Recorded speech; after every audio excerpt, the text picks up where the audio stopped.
মাসের মধ্যে রামিসা হত্যাকারী সর্বোচ্চ শাস্তির প্রতিশ্রুতি প্রধানমন্ত্রী বললেন ৫ আগস্টের পরাজিতদের সাথে তলে তলে আঘাত করছে একটি দল। দ্রুত বিচার নিয়ে আসা নিরাশায় রামিসার বাবা ডিএনএ রিপোর্ট তদন্ত কর্মকর্তার কাছে হস্তান্তর করেছে সিআইডি। বন্ধ কারখানা খুলতে ৬০,০০০ কোটি টাকার তহবিল ঘোষণা, পাচার হওয়া ৫ লাখ কোটি টাকা আদায়ের আশা দেখছেন না গভর্নর। দেখছিলেন ক্রাউন সিমেন্ট সংবাদ শিরোনাম, এবার বিস্তারিত। ১ মাসের মধ্যে রামিসা হত্যার সর্বোচ্চ শাস্তি নিশ্চিতের আশ্বাস দিয়েছেন প্রধানমন্ত্রী তারেক রহমান। তার সরকার আইনের শাসন ও ন্যায় বিচার প্রতিষ্ঠায় প্রতিশ্রুতিবদ্ধ বলে উল্লেখ করেন তিনি। শনিবার বিকেলে ময়মনসিংহের ত্রিশালে জাতীয় কবি কাজী নজরুল ইসলামের ১২৭তম জন্মবার্ষিকী উপলক্ষে ৩ দিনের অনুষ্ঠান উদ্বোধন শেষে একথা বলেন প্রধানমন্ত্রী। প্রায় ২ দশক পর ত্রিশালে জাতীয়ভাবে কাজী নজরুল ইসলামের জন্মোৎসব উদযাপিত হচ্ছে। জাতীয় কবিকে স্মরণ করে প্রধানমন্ত্রী বলেন, নজরুল ইসলাম মানে বাংলা সাহিত্যের নতুন এক ভোরের উদয়, মেহনতি মানুষের কল্যাণ আর অসাম্প্রদায়িক বিশ্ব মানবতার অনন্য ফেরিওয়ালা।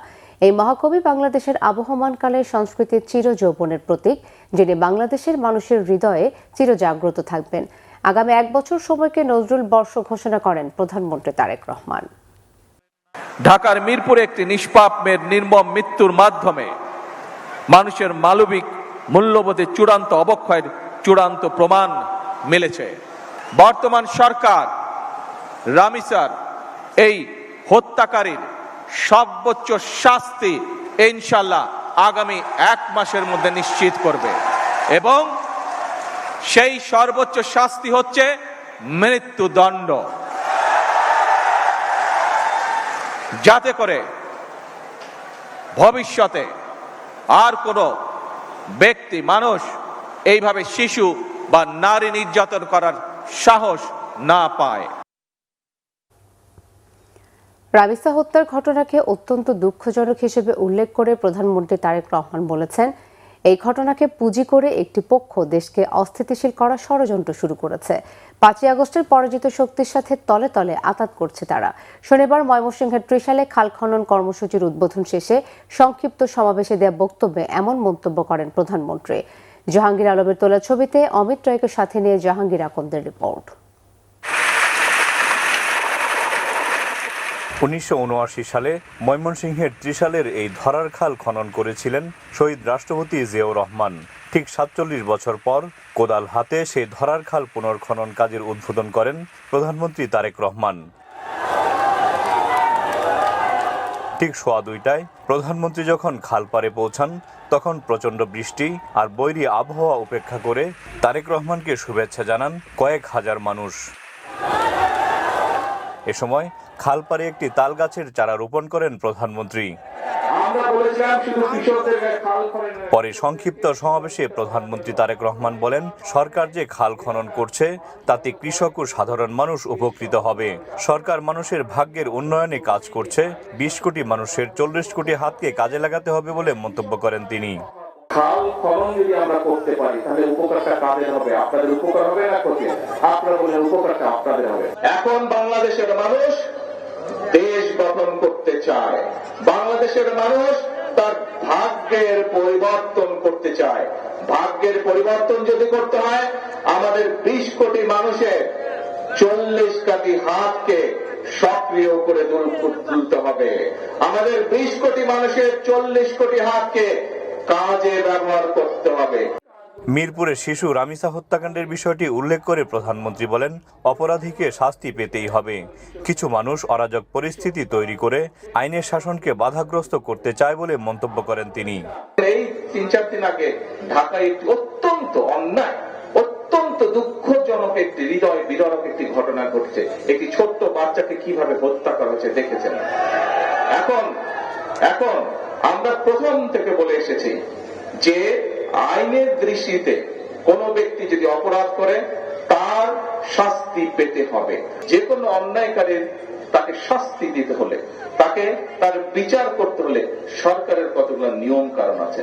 কিছু সংখ্যক মানুষ একটা পরিস্থিতি তৈরি করার চেষ্টা করছে, রাস্তাঘাট বন্ধ করে দিচ্ছে, যানবাহন চলাচল বন্ধ করে দিচ্ছে, এখানে আগুন ধরাচ্ছে, ওখানে উত্তেজনা সৃষ্টি করছে।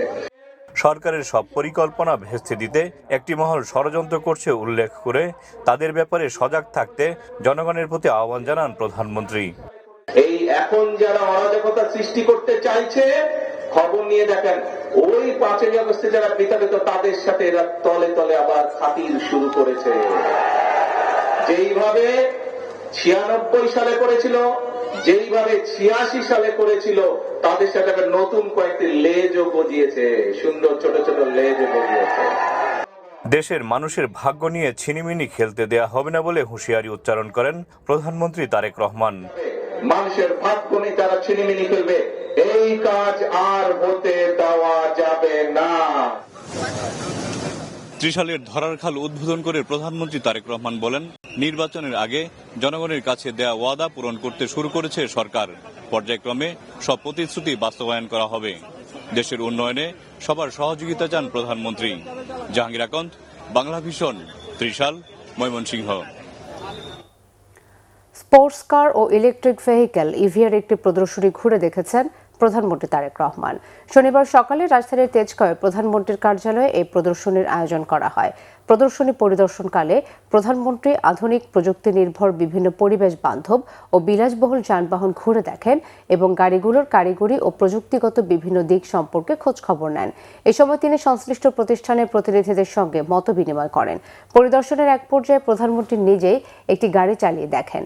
যুব সমাজ ও দেশের উদ্যোক্তাদের আধুনিক প্রযুক্তির এই সম্ভাবনাময় খাতের সঙ্গে সম্পৃক্ত হওয়ার উপর জোর দেন তিনি। অনুষ্ঠানে সরকারের ঊর্ধ্বতন কর্মকর্তা এবং সংশ্লিষ্ট অটোমোবাইল খাতের প্রতিনিধিরা উপস্থিত ছিলেন।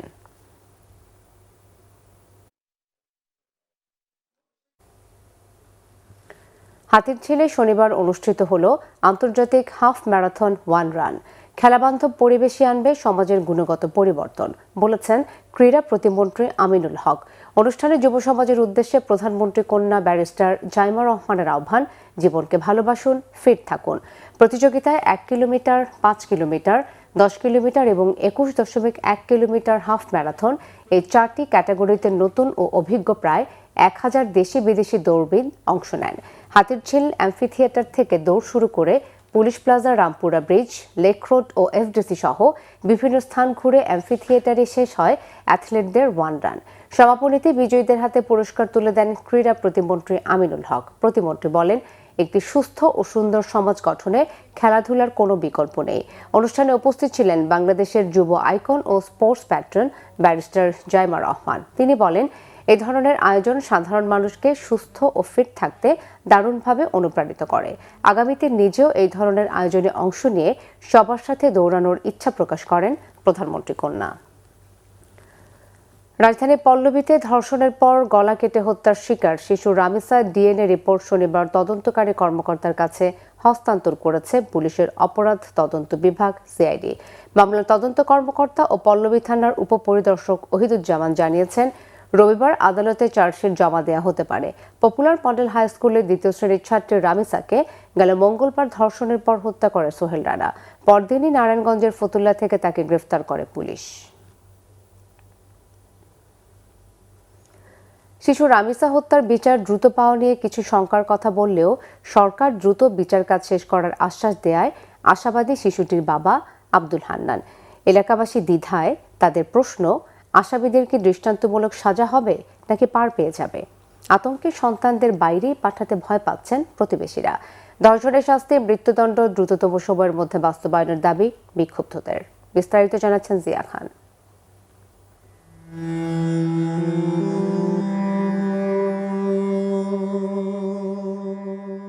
মিরপুর 11 নম্বরের এই বাসায় কদিন আগেও ছিল এক চঞ্চল শিশুর পদচারণা, অথচ আজ সেখানে শুধুই শূন্যতা। যেন বাতাসে ভেসে বেড়াচ্ছে রামিসার কান্নার সুর। প্রতিদিনের মতো শনিবারও রামিসার বাসার সামনে এসে ভিড় করেন অনেকেই। স্বজন আর এলাকাবাসীর মনে বড় হয়ে উঠেছে চাপা আতঙ্ক। আর বিচার কার্যকর হবে কিনা এমন প্রশ্ন তাদের। এইটা হইব না, এটা কিচ্ছু হইব না, ফাঁসি হইব না, কিচ্ছু হইব না। কেন হইব না? ওই নার্গিস না কি নাম, আসিয়ার ফাঁসি এটা হইছে। আসিয়া হত্যার ঘটনায় তো দেখতেছেন যে আজ প্রায় 1.5 বছর হয়ে গেল কোনো কিচ্ছু হলো না, তাই এটা হবে কেমনে? প্রতিবেশীদের মনে এখন তাড়া করে ফিরছে এক অদৃশ্য ভয়। নিজের আদরের সন্তানকে ঘরের বাইরে এমনকি স্কুল মাদ্রাসায় পাঠাতেও বুক কাঁপছে মা বাবার। আমাদের তো ছোট ছোট বাচ্চা আছে, আমার নাতিন আছে, আমার মেয়ে বিয়ে দিয়ে দিচ্ছে, আমার নাতিন আছে। এখন আমার নাতিনটা আমি কিভাবে করে চেপে রাখবো, কি করবো, এটা তো আমরা পাই না, কুল পাই না। হাহাকার কাটেনি রামিসার নিজের ঘরেও। মানে আমার বড় মেয়ে ওর চাচার বাসার ওখানে একটা টেইলারে যাওয়ার চেষ্টা করছে, ও আর পিছে পিছে যাবে, তো ও আবার ওকে না নিয়ে নিচে নেমে গেছে। তো ওর মা ও পাশে খাচ্ছে, ওকে স্কুলে পাঠাবে, তো মনে করছে ওর সাথেই গেছে। তো যখন দেখে যে ও একা আসতেছে তখন জিজ্ঞেস করছে রামিসা কোথায়। আর রামিসাতে দরজা খোলা ছিল, এখান থেকে এখানে ওকে নিতে 1 মিনিটের বেশি সময় তো প্রয়োজন পড়ে না। এখন এই দরজা থেকে এই দরজার মাঝখানে কি পাহারা বসানো সম্ভব? ধর্ষণ আইনের পরিবর্তন চান এলাকাবাসী। কালকে যেন নতুন একটা আইন পাশ করে যে আমাদের দেশে সৌদি আরবের মতো অন্য অন্য দেশে যে ধর্ষক কিংবা যারা খুনি তাদের ফাঁসি 1 ঘন্টা কি 24 ঘন্টার মধ্যে হয়ে যায়। এরকম আইন না থাকে বর্তমানে, এরকম আইন করতে হবে যে শিশু হত্যার সাথে যে জড়িত থাকবে তার সাথে সাথে ফাঁসি হবে। রামিসা হত্যার পর থেকেই এক অজানা আতঙ্কের মধ্যে আছেন এলাকাবাসী। জিয়া খান, বাংলাভিশন, ঢাকা। আইনমন্ত্রী মোহাম্মদ আসাদুজ্জামান বলেছেন, শিশু রামিসা ধর্ষণ ও হত্যা মামলার বিচারে সরকার প্রতিশ্রুতিবদ্ধ। ঈদের আগে চার্জশিট দেওয়ার আশা প্রকাশ করেন তিনি। মানুষের প্রত্যাশা অনুযায়ী এই ঘটনার দ্রুত বিচার হবে বলেও জানান আইনমন্ত্রী। আইনি সহায়তা নিয়ে শনিবার রাজধানীর ব্র্যাক সেন্টারে আয়োজিত সেমিনারে একথা বলেন তিনি। আইনমন্ত্রী মোহাম্মদ আসাদুজ্জামান বলেছেন, শিশু রামিসা ধর্ষণ ও হত্যার বিচার দ্রুত করতে যা যা করা দরকার সরকার তা করছে। প্রধানমন্ত্রী এই হত্যাকাণ্ডের বিচার দ্রুত সম্পন্ন করার কথা বলেছেন। চার্জশিট হওয়ার পর বিচার কাজ দ্রুত সম্পন্ন করতে প্রসিকিউশন সর্বোচ্চ চেষ্টা করবে বলেও জানান আইনমন্ত্রী। দেশজুড়ে শিশু নির্যাতন বেড়ে যাওয়া প্রসঙ্গে আইনমন্ত্রী বলেন, এসব ঘটনায় বিচার ত্বরান্বিত করতে প্রয়োজনীয় পদক্ষেপ নিচ্ছে সরকার। থেকে জেলা লেভেল পর্যন্ত ডিস্ট্রিক্ট ওয়াইজ আমরা প্রতিশ্রুতিবদ্ধ। মাননীয় প্রধানমন্ত্রী বলেছেন, একটা ডিএনএ রিপোর্ট আসতে কয়েক সপ্তাহ লেগে যায়, এমনকি কয়েক মাস লেগে যায়। আমরা আপনাদের বলছি রামিসার ডিএনএ আসতে 72 ঘন্টার বেশি সময় লাগবে না, আশা করি ইনশাল্লাহ। 25 তারিখ থেকে সরকারি ছুটি, যদি আমরা ডিএনএ রিপোর্টটা তার আগে পেয়ে যাই, আমরা আশা করি তদন্ত যে গতিতে আগাচ্ছে, আমরা ঈদের আগে যদি চার্জশিটটা দিতে পারি, এই বিচারটাকে ত্বরান্বিত করার জন্য প্রসিকিউশনের পক্ষ থেকে যতটা ডিউ ডিলিজেন্স দেখানো সম্ভব, সাধারণ জনগণ, দেশে বিদেশে মানুষ এই বিচার শেষ করতে যতটা প্রত্যাশা করে, প্রত্যাশা পূরণ করতে আমরা সক্ষম হব। দেশের প্রচলিত আইনের মধ্যে সবচেয়ে দ্রুত সময়ের মধ্যে রামিসার হত্যা মামলার আসামিকে সাজার আওতায় আনতে সব ধরনের ব্যবস্থা নিয়েছে সরকার, জানিয়েছেন তথ্যমন্ত্রী জহিরুদ্দিন স্বপন। শনিবার সকালে রাজধানীর সেগুনবাগিচায় আন্তর্জাতিক মাতৃভাষা ইনস্টিটিউটে আয়োজিত এক অনুষ্ঠানে একথা বলেন তিনি। তথ্যমন্ত্রী বলেন, জনমতের উপরে ভর করে ধর্ষণের মতো অপরাধ নির্মূল করতে কার্যকরী আইন প্রণয়নের উদ্যোগ নেওয়া হবে। পাড়ায় মহল্লায় গড়ে ওঠা স্কুল কলেজগুলো যেন সরকারি নীতিমালায় চলে, সে বিষয়ে নজরদারি বাড়ানো হবে বলে আশ্বস্ত করেন তিনি। আসন্ন ঈদকে সামনে রেখে সুবিধাবঞ্চিত শিশুদের আর্থিক সহায়তা দেন তথ্য ও সম্প্রচার মন্ত্রী জহিরুদ্দিন স্বপন। দেশের প্রচলিত আইনের মধ্যে সবচেয়ে দ্রুততম সময়ের মধ্যে এই অপরাধীকে সাজার আওতায় আনার জন্য সরকার সব ধরনের ব্যবস্থা গ্রহণ করেছে এবং সরকারের পক্ষ থেকে সংশ্লিষ্ট সকলকে, বিশেষ করে সাংবাদিক ভাইদেরকেও ধন্যবাদ জানাই যে আপনারা সরকারের এই উদ্যোগ এবং জনগণের মধ্যে যে বিষয়ে ক্ষোভ আছে এটাকে আপনারা যেভাবে জনমত তৈরি করে তুলছেন, আপনাদের জনমতের উপরে ভর করেই আমরা আরও বেশি কার্যকরী আইন তৈরি করতে পারবো, যাতে সমাজ থেকে এই ধরনের অপরাধকে আমরা নির্মূল করতে পারি। স্বাস্থ্যমন্ত্রী সর্দার মোহাম্মদ সাখাওয়াত হোসেন বলেছেন, বিগত সরকারের ব্যর্থতা সরকারকে টিকার ঘাটতিতে ফেলে দিয়েছে। শনিবার সচিবালয়ের ব্রিফিংয়ে তিনি এই মন্তব্য করেন। স্বাস্থ্যমন্ত্রী জানান, এ পর্যন্ত 1,84,00,000 হামের টিকা দেওয়া হয়েছে। International federation of red cross and red crescent সোসাইটিজের চিকিৎসা সামগ্রী হস্তান্তর অনুষ্ঠানে মন্ত্রী বলেন, এত মৃত্যুর দায়ের বিচারের আগে বাচ্চাদের জীবন বাঁচানোই অগ্রাধিকার। তিনি বলেন, হামের ক্যাম্পেইন শেষ হলেও তা বন্ধ করা যাবে না। যারা বাদ পড়েছে তাদের খুঁজে বের করে টিকা দেওয়া হচ্ছে। মন্ত্রী জানান, অ্যান্টিবডি এখনও তৈরি হয়নি। অ্যান্টিবডি তৈরি হতে 3 থেকে 4 সপ্তাহ সময় লাগে। তখন ধীরে ধীরে সংক্রমণ কমে আসবে। সংক্রমণ ঝুঁকি এড়াতে ঈদযাত্রায় শিশুদের বিষয়ে সতর্ক থাকার পরামর্শ দেন তিনি। জানান, জরুরি স্বাস্থ্যসেবায় কোনো ডাক্তার নার্সের ছুটি থাকবে না। ব্যর্থতা আমাদেরকে ঘাটতির মুখে ফেলে দিয়েছিল টিকা বেরোবে। তারা নেয়নি, রিট হয়েছে এটাও জানেন, তারা প্রাইভেট থেকে কিনতে চেয়েছিল এটাও আপনারা জানেন। যাই হোক, একটু অতীত কথা, আমরা দিয়েছি, এটাই হলো বর্তমান কথা। সিলেটের হাইস্ট ডেথ ছিল 5, সবগুলি রোগী একটাও ভ্যাকসিন দেওয়া না। যারা ওই ভর্তি হয়েছে মারা গেছে 5টা বেবি, একজনও ভ্যাকসিন দেওয়া ছিল না। বন্ধ কারখানা চালু করতে 60,000 কোটি টাকার বিশেষ প্রণোদনা তহবিল ঘোষণা করেছে বাংলাদেশ ব্যাংক। এর ফলে 25 লাখ নতুন কর্মসংস্থান তৈরি হবে, এমন আশা করছেন কেন্দ্রীয় ব্যাংকের গভর্নর মোহাম্মদ মোস্তাকুর রহমান। দেশের ব্যাংকিং খাত থেকে চুরি হওয়া 5 লাখ কোটি টাকা আদায় করা সহজ নয় বলেও অকপটেই স্বীকার করেন তিনি। জিয়াউল হক সবুজের রিপোর্টে বিস্তারিত। ব্যাংক ঋণের উচ্চ সুদহার, গ্যাস বিদ্যুতের সংকট এবং আর্থিক টানাপোড়েনে বিভিন্ন সময়ে বন্ধ হয়ে গেছে শত শত কলকারখানা। এর মধ্যে শুধু তৈরি পোশাক খাতের বন্ধ কারখানার সংখ্যাই প্রায় 400টি। থমকে যাওয়া অর্থনীতি চাঙ্গা করার লক্ষ্যে বন্ধই সব কারখানা চালুর উদ্যোগ নিয়েছে কেন্দ্রীয় ব্যাংক। 1 কোটি নতুন কর্মসংস্থান তৈরিতে বিএনপি সরকারের নির্বাচনী প্রতিশ্রুতি বাস্তবায়নের অংশ হিসেবেই 60,000 কোটি টাকার বিশেষ প্রণোদনা তহবিল ঘোষণা করলেন গভর্নর। আমরা যে স্টিমুলাস প্যাকেজ ডিক্লেয়ার করছি 60,000 কোটি টাকার, এর মধ্যে 41,000 কোটি টাকা রিফাইন্যান্স ফান্ড আসবে। আমরা ডিটেইলে আসবো পরে।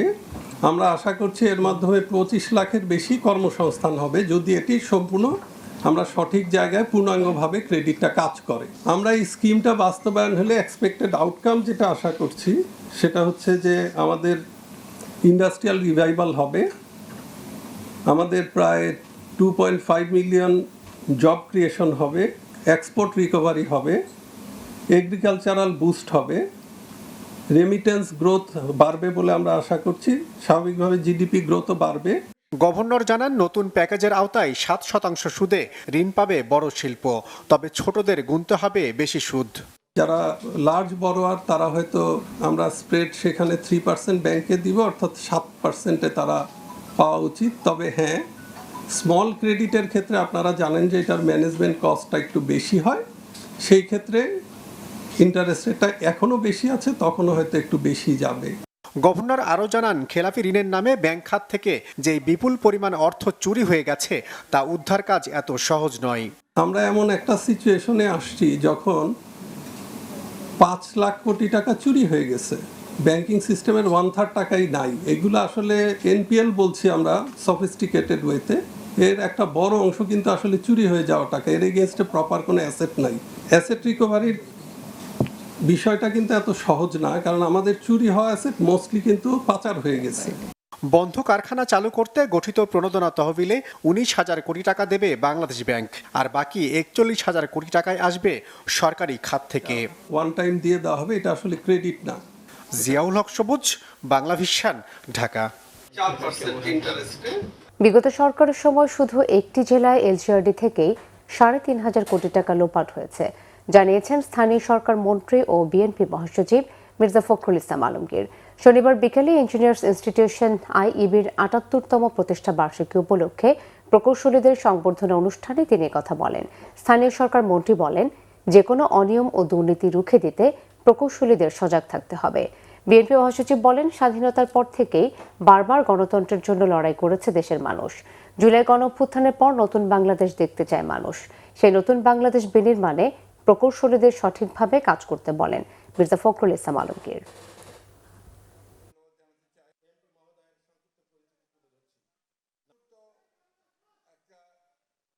আমাদের যে ছেলেরা যারা রক্ত দিয়েছে, যারা প্রাণ দিয়েছে, আমাদের যে বাংলাদেশকে আবার একটা নতুন সুযোগ সৃষ্টি করে দিয়েছে, তাদের সেই রক্তের ধারাকে যেন আমরা কখনোই ম্লান হতে না দেই, এবং কখনোই যেন সেটা আপনার আমাদের কারণে সেটা যেন কখনো আপনার ক্ষতিগ্রস্ত না হয়। স্থানীয় সরকার প্রতিমন্ত্রী মীর শাহে আলম বলেছেন, স্থানীয় সরকার বিভাগ ও এর আওতাধীন বিভিন্ন দপ্তর, সংস্থা ও প্রতিষ্ঠানে বিগত 2 সরকারের আমলের দুর্নীতি অনিয়ম খতিয়ে দেখতে তদন্ত কমিটি গঠন করা হয়েছে। শনিবার দুপুরে নিজ দপ্তরে এক ব্রিফিংয়ে প্রতিমন্ত্রী জানান 7 সদস্যের কমিটিকে 2 মাসের মধ্যে রিপোর্ট দিতে বলা হয়েছে। বিগত আমলে ব্যাপক অনিয়ম দুর্নীতি হয়েছে দাবি করে শাহে আলম বলেন, পিরোজপুরে কোনো কাজ ছাড়াই 6,000 কোটি টাকা লোপাট করা হয়েছে। এ কারণে গত 1.5 বছরে পিরোজপুরের উন্নয়ন কাজ বন্ধ রয়েছে জানিয়ে প্রতিমন্ত্রী বলেন, অচিরেই তারা সেখানে যাবেন, বন্ধ প্রকল্পগুলোর বিষয়ে কি করা যায় তা দেখবেন। এক প্রশ্নের জবাবে প্রতিমন্ত্রী জানান, জেলা পরিষদ নির্বাচন হবে সবার শেষে। কুরআনের হাফেজদের রাষ্ট্রীয়ভাবে মূল্যায়ন করলে সমাজে গুম, খুন, ধর্ষণের মতো অপরাধ কমে আসবে বলে মন্তব্য করেছেন জামাত ইসলামী ঢাকা মহানগর উত্তরের আমির মোহাম্মদ সেলিম উদ্দিন। শনিবার বিকেলে ঢাকা রিপোর্টার্স ইউনিটিতে সংবাদ সম্মেলনে তিনি কথা বলেন, সমাজে নৈতিকতার অবক্ষয়ের কারণেই অপরাধ প্রবণতা বাড়ছে এবং অন্যায় দমনে কুরআনের শিক্ষা গুরুত্বপূর্ণ ভূমিকা রাখতে পারে বলে মন্তব্য করেন তিনি বলেন, অপসংস্কৃতি ও অপরাধ বন্ধে ধর্মীয় ও নৈতিক শিক্ষার বিকল্প নেই। এ সময় সিরাতুন নবী উপলক্ষে জামাত ইসলামী ঢাকা মহানগরের উদ্যোগে হিফজুল কুরআন প্রতিযোগিতার ঘোষণা দেন তিনি। সংবাদ শেষ করব ক্রাউন সিমেন্ট শিরোনামগুলো আরও একবার জানিয়ে।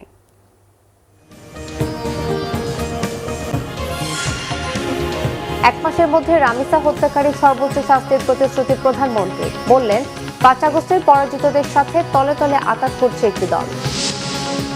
দ্রুত বিচার নিয়ে আশা নিরাশায় রামিসার বাবা ডিএনএ রিপোর্ট তদন্ত কর্মকর্তার কাছে হস্তান্তর করেছে সিআইডি। বন্ধ কারখানা খুলতে 60,000 কোটি টাকার তহবিল ঘোষণা, পাচার হওয়া 5 লাখ কোটি টাকা আদায়ের আশা দেখছেন না গভর্নর।